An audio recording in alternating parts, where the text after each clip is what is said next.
तेलंगाना के गवर्नर तमिलिसाई सौंदरराजन आज राम नगरी अयोध्या पहुंची। उन्होंने हनुमानगढ़ी में राम जन्मभूमि के दर्शन किए, पूजा अर्चना की। तेलंगाना की गवर्नर तमिलिसाई सौंदरराजन मजहबी रसूमात में हिस्सा लेने के लिए मद्रासी मंदिर पहुंची हैं। यहाँ गुज़िश्ता रोज़ भगवान का अभिषेक किया गया।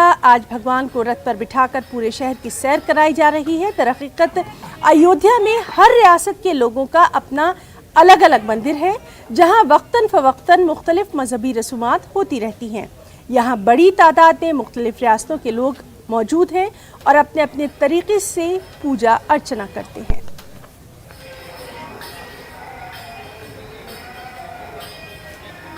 Today our from Tamil Nadu people, an important organization, Nattukottai Nagarattar, donated a chariot after 60 years. So Rama and Lakshmana and Sita and Hanuma is going to go around the streets of Ayodhya, and they are going to bless the people of the country. And I am very proud to visit Ayodhya, and we are going to Ram Mandir, and I am very proud so that I could go and pray Ram Mandir, and I am